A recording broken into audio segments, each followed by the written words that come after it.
नमस्कार। ओम धन्वंतरे नमः। मैं डॉक्टर जतेंद्र सिंह मलिक 1974 में गुरुकुल कांगड़ी आयुर्वेदिक कॉलेज से मैंने अपना BAMS आयुर्वेदाचार्य पूर्ण किया। तत्पश्चात वर्क एक्सपीरियंस की दृष्टि से 33 years work experience as MO and district Ayurvedic अफसर, जॉइंट डायरेक्टर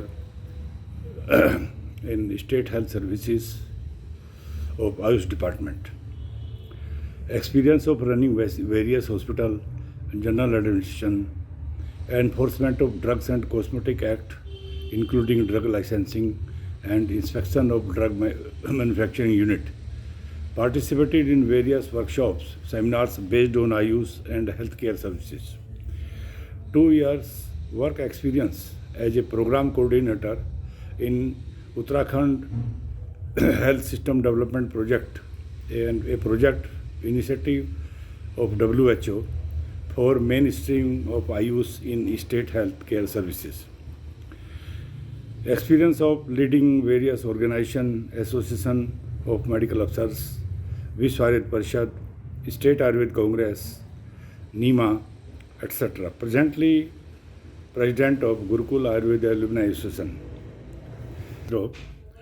वर्तमान केंद्रीय सरकार द्वारा आयुष सुविधाओं को बढ़ावा देने के उद्देश्य से आयुर्वेद प्रवर्तक भगवान धन्वंतरी के अवतरण दिवस को धन्वंतरी जयंती के रूप में मनाया जाता है। इसे विगत 6 वर्षों से राष्ट्रीय आयुर्वेद दिवस के रूप में मनाए जाने का निर्णय भारत सरकार द्वारा लिया गया था। निश्चित ही यह हम सब के लिए गौरव और आनंद की बात है। माननीय आयुष मंत्री द्वारा इस वर्ष राष्ट्रीय आयुर्वेद दिवस की theme Ayurveda innovation for global health दिया गया है। इसी थीम के उद्देश्य को आगे बढ़ाते हुए इंडियन वैद्याज ऑर्गेनाइजेशन द्वारा सप्ताह भर के कार्यक्रम लॉन्च किए जा रहे हैं, जिसमें देश विदेश से हजारों की संख्या में आयुर्वेद विशेषज्ञ, वैद्यगण, व्यवसायी, आयुर्वेद से जुड़े लॉन्जेविटी, होलिस्टिक और हीलिंग के साथ समकालीन हेल्थ प्रैक्टिस पर अपने विचार और सुझाव साझा करेंगे। मित्रों, आयुर्वेद की ज़्यादा बात की जाए तो Ayurveda is knowledge system of healthy and happy life, A healing science rather than merely A medical science. इसमें आयु से दीर्घायु, दीर्घायु से सुखायु और सुखायु से हितायु। आयुर्वेद की लोकप्रियता के जो साधारण रूप से बात की गई है, उसमें आयुर्वेद की जन स्वीकारता, पब्लिक एक्सेप्टेंस जिसे हम कहते हैं, समाज में प्राचीन काल से हमारी रसोई में मौजूद अनेक मसाले का प्रयोग रिचुअल एंड ट्रेडिशनल रूप में होता रहा है और दादी माँ के नुस्खे से अनेक शारीरिक विकारों में लाभ भी मिलता रहा है। आयुर्वेद के एम्स की दृष्टि से अगर देखा जाए तो maintenance of health, management of disease and personalised holistic approach, स्वस्थस्य स्वास्थ्य रक्षणम आतुरस्य विकार पर समंचय।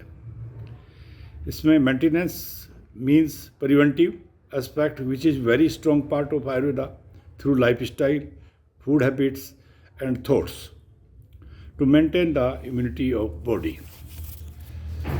स्ट्रेंथ ऑफ आयुर्वेदा की अगर हम बात करें तो it is time tested, cost effective, quality, safety and efficacy. चिकित्सा विधा के अतिरिक्त यह एक होलिस्टिक इंटीग्रेटेड अप्रोच भी है जो कि व्यक्ति के आहार विहार और आचार विचार, थॉट्स पर निर्भर करती है। साथ ही योग, प्राणायाम और ध्यान के माध्यम से मेंटल स्पिरिचुअल हीलिंग भी करती है।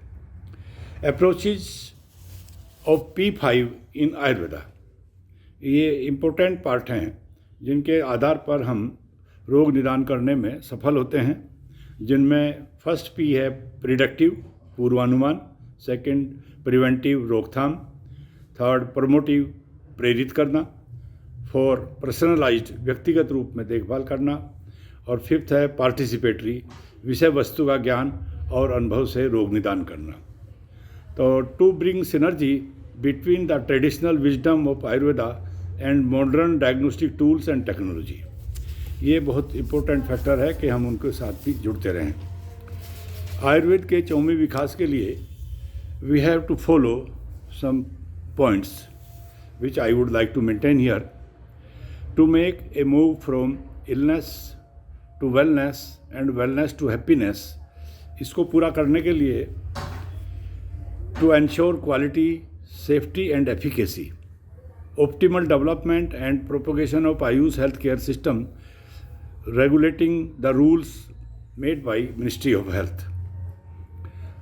आयुष की अवेयरनेस के लिए मजबूत प्रचार प्रसार व्यवस्था करना, इसमें आयुर्वेदीय स्वस्थ व्रत और आयुर्वेद की विशिष्ट सेवाओं का उल्लेख करते हुए स्कूल, कॉलेज, कम्युनिटी लेवल पर इसको प्रचार प्रसार करना और स्कूलों में प्राइमरी लेवल से ही इसका अध्ययन कराया जाना। सेकंड जो इम्पोर्टेंट पार्ट है आयुर्वेदिक चिकित्सा के लिए, दैट इज़ हर्ब कल्टीवेशन। किसानों के लिए को प्रोत्साहन देना ताकि वो जड़ी बूटी उगाएं और जड़ी बूटियों के उत्पादन के बाद में विपणन और उनके उचित मूल्य की व्यवस्था भी लागू करना बहुत विशेष बात है। एजुकेशन सिस्टम में मॉडर्न एडवांसेस एंड टेक्नोलॉजी को इनकॉर्पोरेट करने के लिए आईटी प्रोफेशनल को साथ जोड़ना, क्योंकि आजकल बहुत सारी आधुनिक टेक्नोलॉजी ऐसी आ गई है जिसके माध्यम से हम आयुर्वेद को जनता के बीच आसानी से ले जा सकते हैं। अगला पॉइंट इसमें आता है स्पेशलिटी के आधार पर एक दूसरे की विधा का सम्मान करना, क्योंकि हर सिस्टम की अपनी अपनी विशेषताएं हैं, अनेक रोगों पर उनका अपना अपना प्रभाव है। तो जिस सिस्टम में जिस रोग का उचित इलाज हो, रोगी को उसी सिस्टम के डॉक्टर के पास रिफ़र करा जाए, तो इसको इंटरडिसिप्लिनरी रेफरल टेंडेंसी को अगर हम अपनाएं तो वो पब्लिक के लिए हम बहुत ज़्यादा उपयोगी हो सकते हैं। नेक्स्ट पॉइंट में documentation of work done by Ayush practitioners, अपने अपने अनुभवों को डॉक्यूमेंट करें ताकि हम उसको प्रूव कर सकें। नेक्स्ट है हमारे देश में ट्रेडिशनल हीलर की पर्याप्त संख्या है, आदिवासी क्षेत्र में ख़ास तौर से, और उन लोगों के अपने रोग विशेष पर स्थानीय जड़ी बूटी के आधार पर उपचार करने का उनके पास अनुभव है।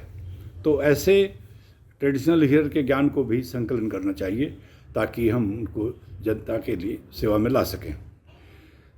अंत में क्वालिटी मेडिसिन मैन्युफैक्चरिंग भी बहुत इम्पोर्टेंट चीज़ है, क्योंकि शुद्धता हर जगह स्वास्थ्य में मायने रखती है, चाहे हमारा आहार हो, चाहे हमारा भोजन हो या दवाइयाँ हों। तो यही कुछ सुझाव थे आज इस धन्वंतरी दिवस के उपलक्ष्य में आयुर्वेदा डे पर।